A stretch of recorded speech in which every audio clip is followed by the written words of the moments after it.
네, 마감의 정석 들어가겠습니다. 김정수 전문가 만나보겠습니다. 안녕하세요. 네, 예, 오늘장 한마디 오늘의 주제 알려주시죠. 세 가지 현상이 나오면 산업 중심주는 코스피 2,500까지 네. 가져가자입니다. 세 가지 현상, 이게 바로 어떤 걸지 설명을 좀 해주시죠. 지난주 이 한마디는 제가 이렇게 말씀 좀 드렸었죠. 지금 시장의 핵심 세 가지. 반도체 배터리 유동성 전략이 금요일 마감의 정석이었어요. 그때 네. 첫째, 둘째, 셋째 시장의 포인트, 그죠? 그거라고 생각하시면 되는데요. 지금 지수가 한 2,400 정도 되었는데 오늘 거래 대금을 한번 보시면 정말 많이 줄었어요. 5.8조. 그죠? 우리가 11월 6일 날 장대 양봉 나온 날, 요 구간에서 15주 정도 자금이 붙었거든요. 공매도, 요 호재 때문에, 제한 호재 때문에. 근데 연속성이 좀 떨어졌죠. 15주 자금이 이제 3분의 1 토막 난 거니까, 이거는 연속성을 가졌다라기보다는 그냥 일회성으로 보는 게, 타당하다라는 말씀을 지난주에 좀 드렸었고, 그리고 종합주가지수가 2,400이었을 때 우리가 까먹지 말아야 될 숫자가 있다. 그래서 이제 위쪽으로 제가 여러분들에게 2,500이라는 자리를 말씀을 드렸고, 그 다음에 아래쪽으로는 2,350을 버리지 말고 계속 현재 시장의 기준으로 삼아야 된다라는 말씀을 좀 드렸었잖아요. 그러니까 결국 요 공간 안에서 매수 자금이 좀 붙으면은 이제 2,500 쪽으로 이제 가려고 하는 거고요.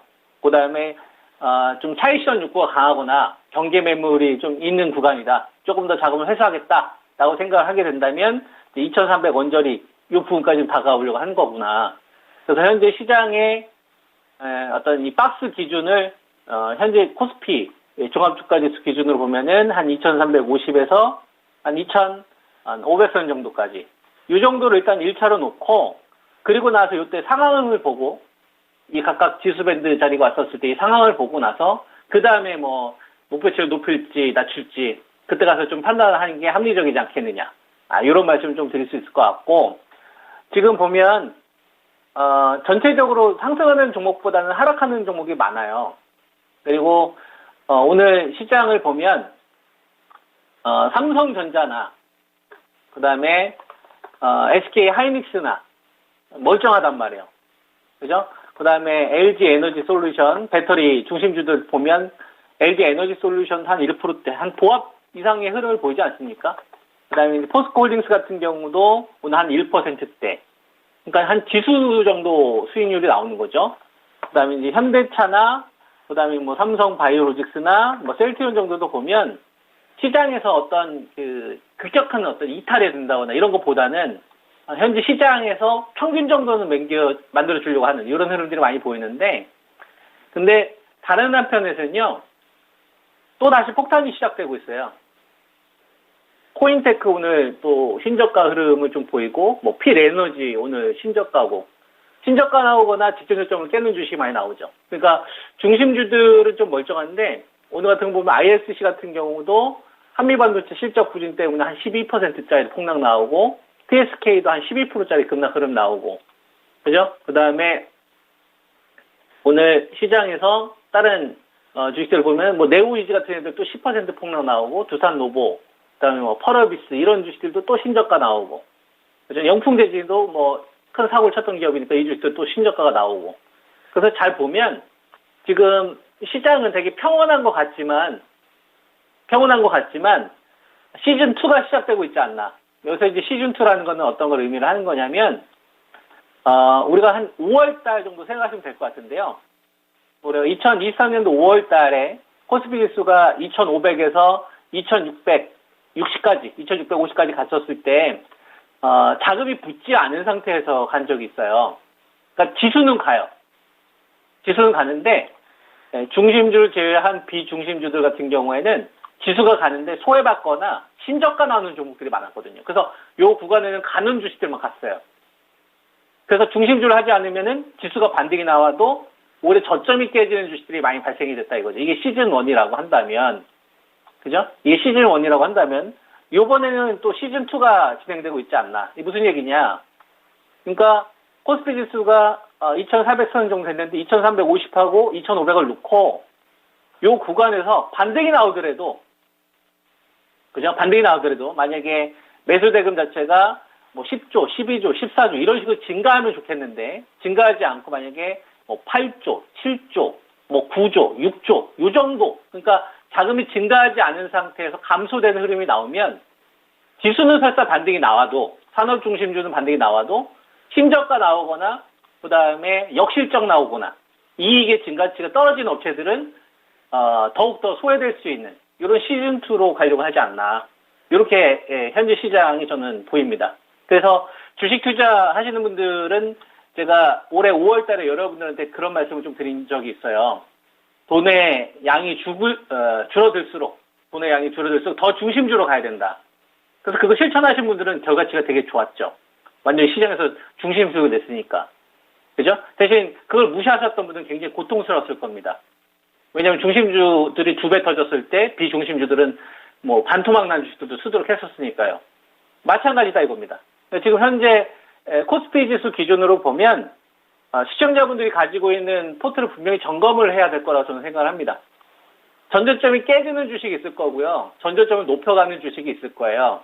여기서 여러분들 가지고 있는 주식들 가운데서 설사 시장이 반등이 나온다고 하더라도 전저점이 깨지는 주식으로 가지고 있으시면은 골치가 아프실 테니 전저점을 계속 높이거나 전고점을 높이려고 하는 주식들 쪽으로 좀 포트의 재편이 분명히 저는 필요하다고 보고 있고, 지금 구간에서 세 가지 정도를 말씀을 좀 드리고 있는데, 이 세 가지 조건을 충족을 한다면 지금 현재 산업중에서 가지고 계신 분들은 지금 현재 목표치를 2,400으로 잡지 말고 2,500 언제까지 저는 가져가자라는 말씀을 좀 드리는 거죠. 첫 번째로 당연히 매수대금 증가가 필요합니다. 매수대금 증가가 중요한데, 만약에 10조 이상의 자금이 붙는다. 10조, 12조. 그러니까 자금이 붙으면서 간다. 그럼 이렇게 SM처럼 신저가 나오는 종목들은 없어지는 거예요. 적어지는 겁니다. 좀 사이좋게, 해피하게 가는 거예요.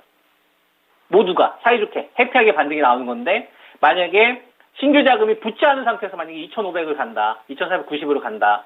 그러면 산업 중심주만 가져가셔야 돼요. 제가 여러분들한테 말씀을 드리는 게, 이 반도체 가운데서는 삼성전자하고 하이닉스하고 한미반도체였는데, 한미반도체 같은 경우는 이미 신고가 났던 주식이고, 하이닉스도 이미 신고가 났던 주식이기 때문에, 이제 반도체 가운데서는, 삼성전자가 이번 구간에 전고점 돌파하는 게 중요하다는 말씀 좀 지난주에 드렸었잖아요. 그래서 이번 주에 7만 2, 3천 원을 넘어가는 흐름들이 나오냐가 되게 중요합니다. 반도체가. 그래야지 2,500이 열리거든요. 이 첫 번째로 좀 중요한 포인트로 말씀을 좀 드리겠고, 그 다음에 배터리는, 포스코 홀딩스를 기준으로 47만 원대가 선을 긋습니다. 47만 원대가 선을 긋면, 이 자리가 되게 중요한 자리예요.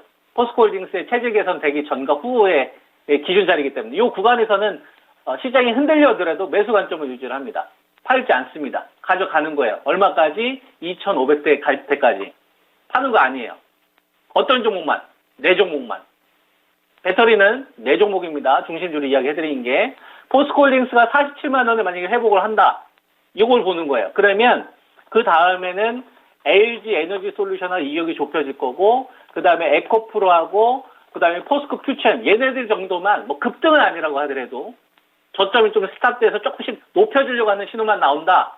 이런 구간에서 반도체가 고점을 돌파를 한다. 그러면 이거는 2,500까지 가져가는 겁니다. 시청자분들.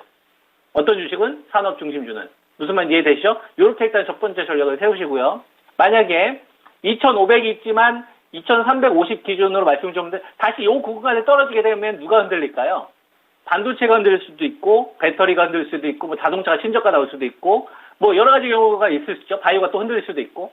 근데 반도체를 건들지 않으면 2,350 구간에 오면 또 다시 살 생각을 하는 거예요. 추가를 한다거나 단가를 낮춘다거나. 그러면 어딜 또 가져가서 또 그러면 또 2,500까지. 그때 조건 또 세 가지예요. 연속적인 매수자금 붙느냐, 반도체가 중심주가 전고점이 돌파가 되느냐, 배터리 4종목의 저점이 스타트 엔진만 보면 그럼 2,500까지 또 가져가는 거예요. 이해되죠? 근데 반도체를 건들면 2,200을 열어놓는 겁니다. 포인트 보이시죠? 네, 이렇게 전략을 세우시고 반등이 나올 때 제가 뭘로 기준 잡았어요? 매수 자금을 기준 잡았어요.